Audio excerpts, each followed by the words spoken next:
Welcome to A1R Psychic Radio. You're here on Moonstruck TV with Amanda Hall, psychic, all the way from the Gold Coast here in Australia. I'm sure plenty of people around the world have been surviving on coffee and donuts over the last few days with the Olympics going on in Paris. I know I've sort of sat up and watched a few things and sort of then regretted it the next day thinking, wow, I'm tired, but you'll have another cup of coffee and everything will be fine with the world. So it's a really exciting time for the world as we come together and celebrate the sporting greats from around the world. That doesn't matter whether they take home a medal. It's the fact that they had the opportunity to be on the world stage, to compete, to form new friendships and really come together in peace. And I think it's a really lovely, lovely time in the world at the moment.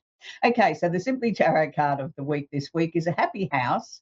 And this invokes childhood memories. Now, for many of us that we look back at our childhood very fondly and we sort of think that things were simpler in those days and things were easier and the days were longer and we had more fun in the sun and, just life was less complicated. And it probably was in lots of ways when we look back at our childhood memories.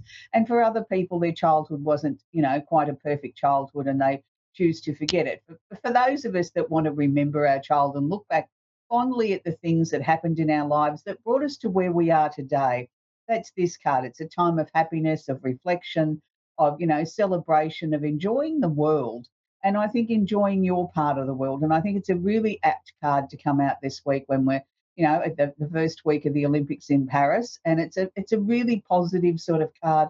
I know here in Australia, lots of people have been getting together and having celebrations and parties and whatever, and just celebrating that the world is in peace for the moment and we can come together in a sporting sort of way. So I think it's a really apt card, that the happy house, childhood memories, and hopefully we're all making some more new happy memories, things that we can look back on in a year or two and say, wasn't that a positive, happy time in our lives? I think, life moves so fast and we have so many things that we need to achieve. We don't stop often enough and reflect back on the past and the happy times and the times that got us to where we are today. And that's what I believe this card is all about.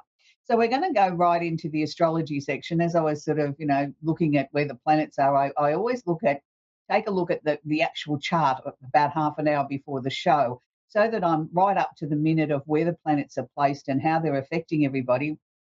And I thought, isn't it interesting that, there's just still so much going on astrologically. And I've been working with astrology now close on, 45 years, and it still never ceases to amaze me that how, something so far away can have such a direct bearing effect on our lives, and not just mine, but people that I work with and people I don't even know and people that call into the show. And, people send me messages during the week and say, wow, that was right. I couldn't believe it. I went back and watched the show again and that's exactly what you said was happening in my life. And, and I don't even know these people personally. So it still astounds me, even after all these years, how astrology works and how it is a science. It's not somebody's guesswork sitting in the hairdresser's chair getting their hair done, dreaming something up. It is an actual science. It takes a lot of research. It takes a lot of study. It took me a very, very long time to sort of feel competent enough to call myself an astrologer, because it's something that there's just so much to learn and it's very intricate, it's very detailed. And in the early days before computers, when I got into it, just the calculations alone on a chart used to take 6 hours before you got to the fun bit of writing it up and understanding about the person. The mathematics side was, quite daunting. You had to be good at maths, but you also had to be very articulate. These days we've got computers, it's all done in a few seconds, which is wonderful. But when I used to teach it, I used to teach my students how to go back to the basics in case you didn't have a computer or there was no electricity. You had to know to understand the workings of how you get to where you are today. And that's the important part with astrology. So with the sun in Leo at the moment, it's happy birthday to all the Leos. And I know lots of Leos around the world will be strutting their stuff and enjoying their parties and looking for an excuse to be centre stage. And there's nothing wrong with that. That's what, this time of the year is about, is for you to shine, is for you to be in the limelight and sort of really take your bow on centre stage. So it's a really great time. So the sun in Leo, of course, is also bouncing off the other fire signs. It's sort of putting a nice energy over Sagittarius, Aries, and the opposite sign of Aquarius. Everybody's basking in that lovely sort of Leo energy at the moment and sort of really sort of strutting their stuff and enjoying what life has to offer. So, staying in Leo, we also have Venus, the planet of love and affection. So, it doesn't matter what your star sign is, if you're looking to attract new love in your life, you need to get out and do something different. There's no point in sitting on the couch waiting for love to knock on your door as you go swipe left and swipe right on a dating app. You need to physically get out there and participate in life. Go to things where people go, big crowds go, whether it's a concert in the park, whether it's the zoo, whether it's going to a shopping centre, taking yourself off to a movie, but preferably where people are mingling. People have to have a conversation. People have to sort of start up a conversation with somebody. That's the best place that you'll find new love at this point. I'm not saying that you can't go swipe left and right on a dating app if that's what your thing is, but you've got more chance of meeting somebody that's meaningful if you step outside your comfort zone and get out amongst the crowds at the moment. So we also have Venus, the planet of love and affection, is conjunct or holding hands Mercury. Now, Mercury is the planet of communication. Mercury, though, is in Virgo. So the communication here starts to become quite serious. It becomes practical, logical, down to earth in a communication sense. You know, there's a possibility here that you could meet the love of your life down at the local gym if that's what you enjoy doing, is going and working out at the local gym, because Mercury does govern things like physical health as well. So, it might be a great place to start up a conversation.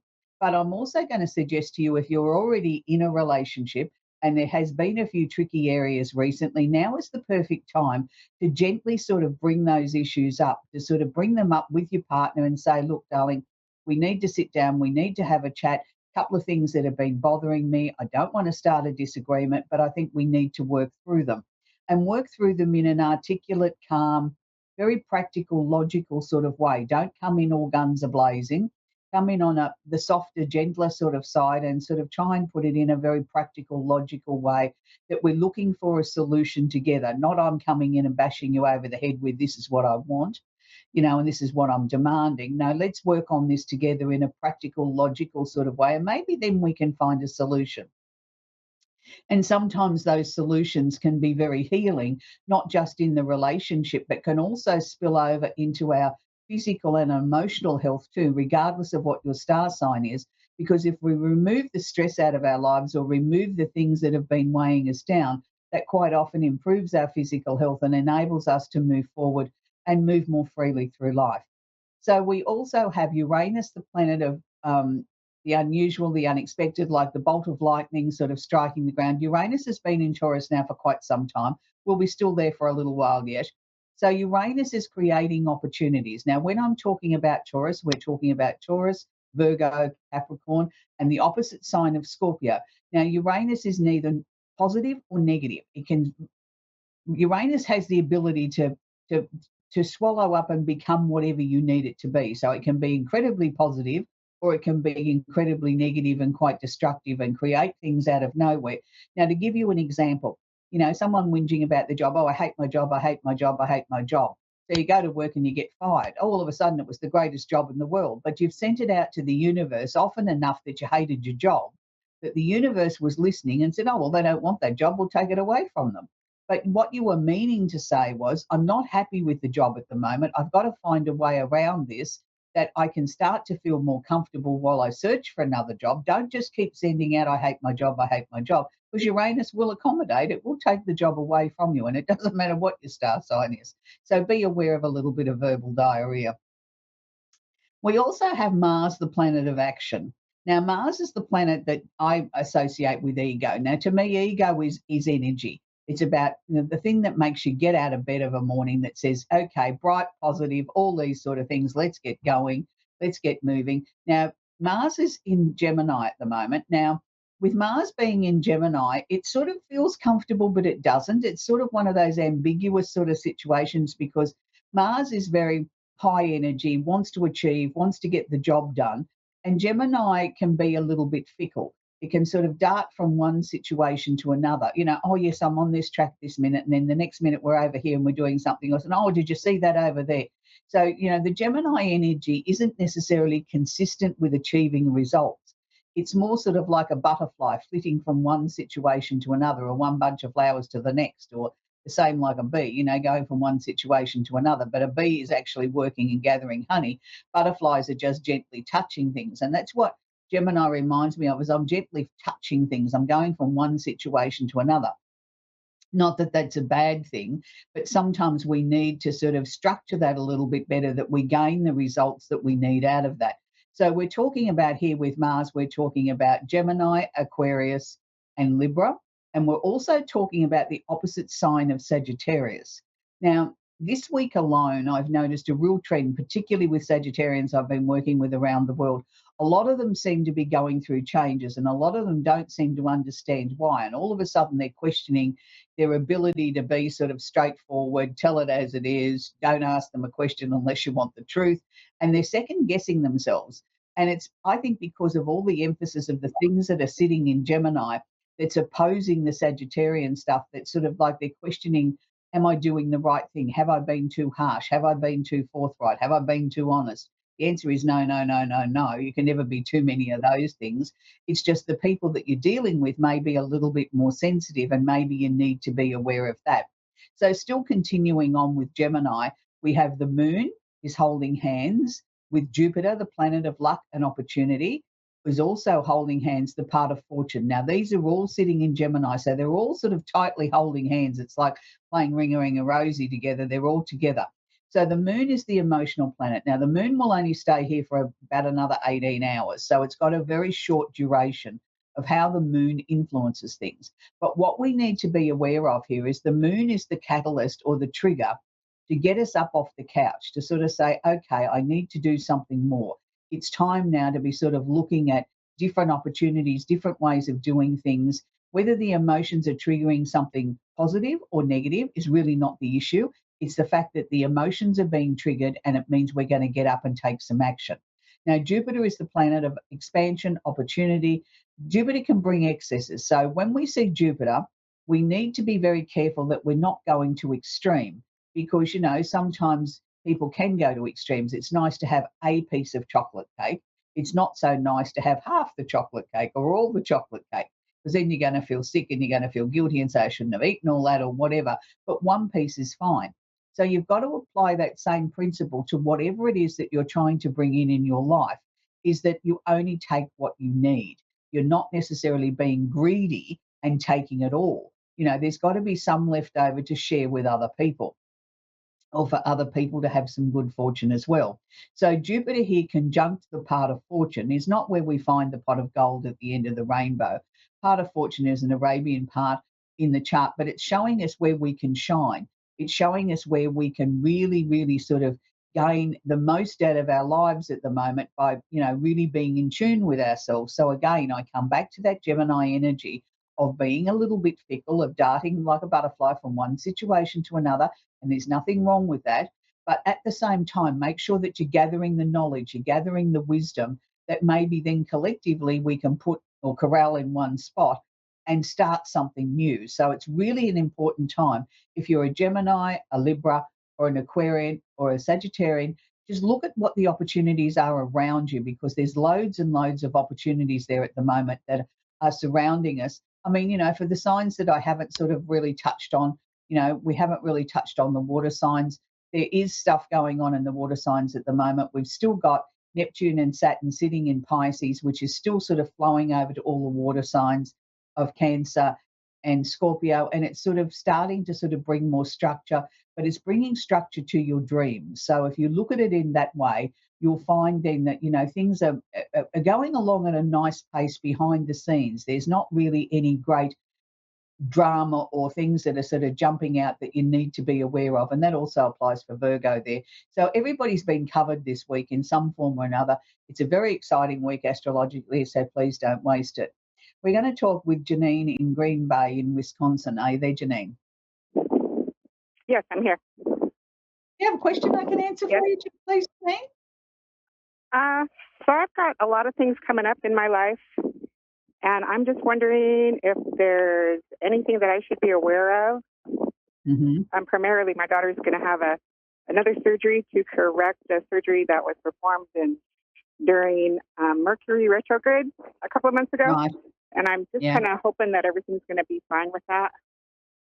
All right, Janine, first thing is, by different laws in different, you know, counties and states and places around the world, we're not technically able to cover health issues, but what I can do is look at your daughter's operation coming up on an energetic level, which doesn't cover any sort of legal boundaries there. And I'm going to say this time she's going to be fine. Look, I personally wouldn't have gone in and had surgery under a Mercury retrograde. That's just me. But, like sometimes we can't choose the time that we can have these things. Sometimes they're urgent or sometimes it's the only time that can be performed.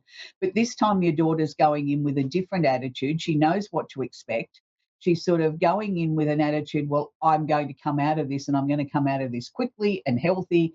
And it's not that she didn't go in with the right attitude last time. I think she was so sick last time that there'd been such a build up to it that by the time she got there, she was exhausted. This time she's going in, feeling a little bit better in herself. And, there's been more nutrition going into her and all these sort of things. So she's going to come out of this one so much easier.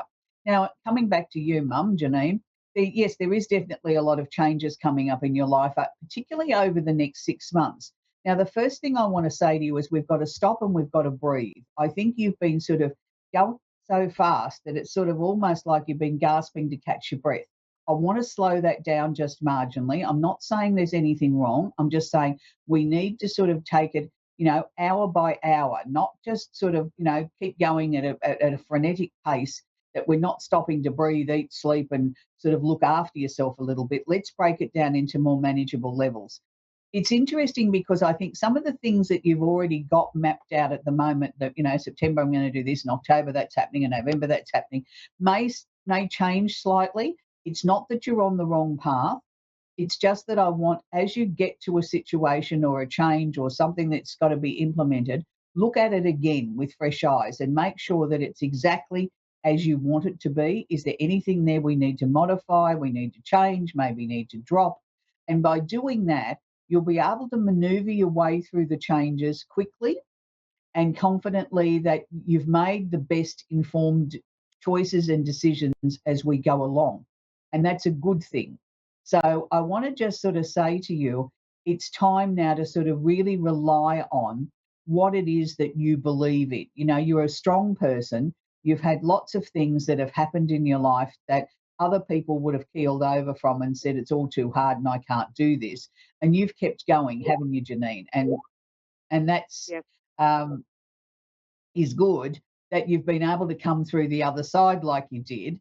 And now I think you've got to take a little bit of a bow and sort of, give yourself a packet of gold stars and say, I really have achieved a lot of things. So, moving forward, we need to keep on the same trajectory. Is there a chance of a move of residence coming up, Janine? We've been discussing it. Recently, I moved to Wisconsin a couple of years ago, but now I'm thinking about moving back closer to my kids. So that's a question, but we'll see what happens. Yeah, I'm really kind of wondering. It wasn't definite, the move, but it was there. It was something that kept coming in front of my eyes to sort of say, well, ask her about, is there a move of residence? Because it was there with a question mark, as if it was something that was going to come up more and more and more for discussion, but it wasn't necessarily, yes, we're moving or no, we're staying put. It was something that keeps coming up. Yes, it does. Yeah, and I don't think it. Yeah, but I don't even think that you need to even make a decision this year.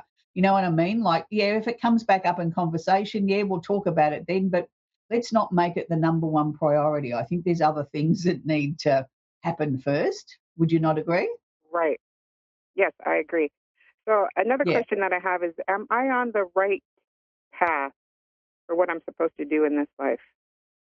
Oh, absolutely. Yeah. And that's what I said, keep looking at things, even though you've got things mapped out, when it comes up to the time of implementing that, have another look at it. Look at it through a fresh set of eyes and make sure you're completely happy with the decisions, the choices, the whatevers you're making at that time. It's nice to have long range plans, but when we get to that part in the queue, we need to reassess it. And by doing that, there may be some tweaking, or you might say that's not important anymore. We'll throw that out the window and we'll bring something else in. And that's okay, because you're very in tune with where you're meant to be and what you're meant to be doing. So unfortunately, Janine, that's where I've got to leave it. I've got to take my next call, but I wish you well and keep thinking positive thoughts about your daughter and her surgery. I know this time it's going to be a very different experience and she's going to be healthy much quicker. Yeah, that's what I'm I'm praying for that too. Thank you so much. I really appreciate your time. You have a great day. You're very, very welcome, sweetie. Now we're going to talk with Fatima in Winnipeg in Manabotto in Canada. Are you there, sweetie? Hi, yes. Hi, do you have a question I Hello. can answer for you, sweetie? Do you know if my cousin will have a baby soon? She's been trying. I don't know Okay. if it's Yeah, that's again one of those sort of tricky areas that we're not supposed to yeah. discuss by law. But look, anyway, I can say to you, your cousin, I can see tremendous joy there, and there's going to be more than one. I can see it on 3 occasions, so I'm going to take it from that there's going to be potentially 3 little babies that are going to be added to the family. Not all at once, but over time there'll be 3 reasons to Oh, celebrate. maybe she'll have triplets because she's on fertility. Oh, well, I didn't necessarily show them to me as 3 babies at once. I just showed me, Oh, three times we were going to celebrate. So I wouldn't like to predict triplets. But if that's yeah. what happens, I suppose that's God's way, isn't it? But I know she's going to be happy and she's going to be very excited about it. And it's interesting because I feel there's nothing physically or emotionally she could have done any different. Do you know what I mean? Like, it isn't her fault and it isn't the husband's fault. It just hasn't Uh-huh. happened yet, but it will happen, Yeah. and sometimes it's hard to understand why things take the time that they do when you Yeah. haven't done anything wrong. All the tests say, yes, it should happen, and nothing happens. And you start to send, human nature says we start to delve deeper and blame ourselves and then get into an emotional spiral. But she needs to leave all that behind. What I'm going to suggest to her is I want her to sort of find a happy song that every morning she puts that on, and that sets up her day for her to be happy. And it doesn't matter what the song is, it's got to be one that makes her happy. I want the energy going into her body from the start of the day to always be positive, happy, and uplifting. So if you can share that Yeah. with her, that will help in the process of, Okay. I know they're doing the IVF or whatever, but that will help in the process of keeping her positive. And every time she has a little down moment, she's to take herself back to that song, put it on her phone and play it to herself. And then that'll uplift her, because we need to keep the emotions uplifted. So it's really kind that you rang into the show to find out about her. Is there any little question I can answer for you, sweetie? Yeah. Anything you feel I should know for the future that would think I should know at this time? That was showing me around you as you're in a cycle now where there's a lot of change going on. So has there been a lot of change going on this year that you sort of, at the beginning of the year, you thought it was going to be quite a humdrum sort of, not a boring year, but predictable year. And then all of a sudden things have happened out of nowhere and you've had to change course? Because they're still showing me there's a couple of changes yet to come up that, are not necessarily negative, but are positive. And one of those is going to be some changes with your job. And I'm not necessarily saying change of company. Is there potentially maybe another position that they could put you into? Well, I work for myself, so. Okay. Is there something you're trying to bring in there for yourself, in the business? Is there something you've been working on that you've been slowly working towards trying to bring in? Yeah. Yeah, well, they're saying to me from about October onwards seems to be when that's at its strongest. If you keep working towards it, slowly but surely, and believe in what you're doing, it will all sort of happen. But I feel 2025 is more when the business takes off and grows really fast, that you need to make sure that we've got a very, very rock solid foundation underneath it. So use this, it's not a quiet time, but this quieter period of time to make sure that all your foundations underneath the business are very solid, that, if we got a rapid growth spurt, that you could handle it. What would be your backup plan? Would you need to get somebody in to help you? All these things need to be formulated, even if it's only in your mind, that you know what you do, that, it'll become automatic. Like something happens, oh, bang, well, we'll put plan A into place or plan B or whatever the case may be. And that's why I want you to get ready for that.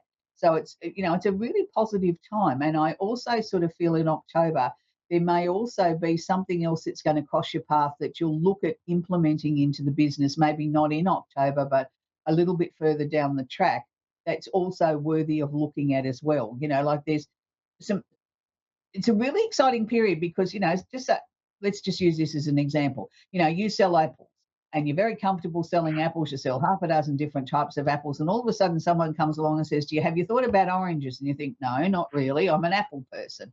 Well, it's like, think outside the square a little bit, because there's things that are going to be presented to you that I don't want you to just automatically dismiss and say no. I want you to say, okay, just, present that to me and I'll have a look at it. You don't have to say yes and you don't have to say no, but you can give it the time of day and then decide whether it's for you or whether it's not. Because I think sometimes you just automatically say no because you're busy, and I don't want to see you do that and miss out on some opportunities that could be coming your way. So I hope that's been of help to you, sweetie. Yeah. Okay. Good. You're doing very, very well, and good luck to you. The babies that are coming to you. Is it your cousin's life? That's wonderful. It's going to be a wonderful, happy family with lots of noise and lots of children. Awesome. Thank you. You're very, very welcome. That's where we're going to leave it today. As far as the callers that we're taking on the show always goes very quickly. And I know people sort of, clamour to sort of get a reading from one of the many shows that we have here on the network. But unfortunately, there's only a limited amount of time and only so many people that we can help. But quite often I find too, the messages that we may be sharing with a particular person will also have a flow-on effect to other people. It's like, aha, I could apply that to me, or I could apply that to whoever may be. And it's readings like that sometimes don't just help that one person. They can go right across the airwaves and help many, many, many people, because there's a little message in there for each and every one of us. And it's the same with, watching the television, listening to some music, watching something on YouTube or one of your, favorite programs that you're, listening to a podcast or whatever. There's always a takeaway, or sometimes there's a takeaway there that's a very personal message for you. So this week I want to leave you with a song that I know it's the Olympics and I know it's really amazing, and it was really amazing to see, those two ladies that did the opening ceremony in Paris did an absolutely sensational job. But I'm not going to leave you with their songs. I'm going to leave you with a song that is very, very close to my heart. Here in Australia 24 years ago, we held the Olympics here in Sydney. And from our opening ceremony, we had a beautiful song that was sung by the one and only, or two people, was Olivia Newton-John and John Farnham, and they sang a song called Dare to Dream. Now, Olivia's no longer with us. John's, come through his health scare and come out the other side, but it's still a very beautiful, motivational song, and I think it will go down in history, particularly Olympic history, as one of the most beautiful opening songs of an opening ceremony. So it's called Dare to Dream by Olivia Newton-John and John Farnham. So until next week, enjoy the Olympics, enjoy watching your country, strive for gold. And if they don't win all the gold medals, it's okay, because their country has done you proud. And we look forward to sort of seeing the amazing results from all our athletes around the world. Bye for now.